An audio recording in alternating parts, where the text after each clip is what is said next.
और फिर वो अपनी राह को निकल गया। वजीर कुछ दूर ही गया था कि उसे 2 मछली। बहुत मुद्दतों पहले की बात है कि शाम मुल्क में एक नेक दिल बादशाह रहा करता था। उसकी रियाया उससे बहुत खुश थी। बादशाह को फूल और पौधे बहुत पसंद थे। उसने अपने महल में बहुत बड़ा शाही बाग बना रखा था। वो रोज मगरिब की नमाज के बाद अपने बाग में जाया करता था। एक दिन बादशाह अपने बाग से वापस आया और इशा की नमाज पढ़कर सो गया। उसने ख्वाब में देखा कि दूसरी परी ने हाथ फैलाए और उस तने पर चांदी की शाखें लग गईं। अपने हाथ फैलाए और जमीन से एक सोने का तना उग गया। फिर तीसरी परी ने अपने हाथ फैलाए और उन शाखों पर हीरों के पत्ते लग गए।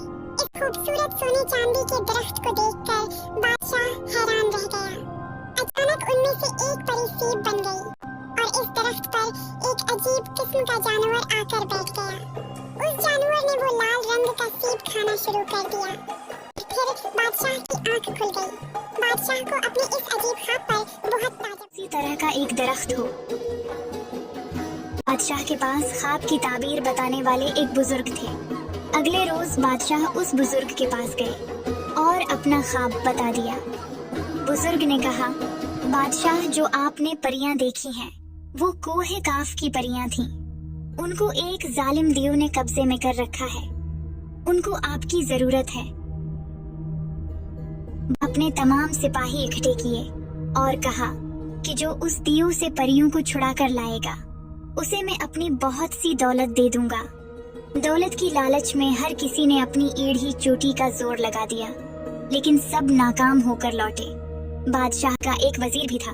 बादशाह को उस वजीर पर बहुत इत्मीनान था। उसने बादशाह से इजाजत मांगी कि उसे इस काम के लिए भेजा जाए। बादशाह मान गया। अब वजीर कोहे काफ की जानिब निकल पड़ा। जब वो जंगल में से गुजर रहा था तो उसे एक अजीब और गरीब जख्मी शख्स नजर आया जो दर्द से करा रहा था। वजीर ने उस जख्मी शख्स की मदद की और उसकी मरहम पट्टी भी की। जख्मी शख्स ने उसका शुक्रिया अदा किया और उससे पूछा कि वो कहाँ जा रहा है। वजीर ने सारा किस्सा बयान कर दिया।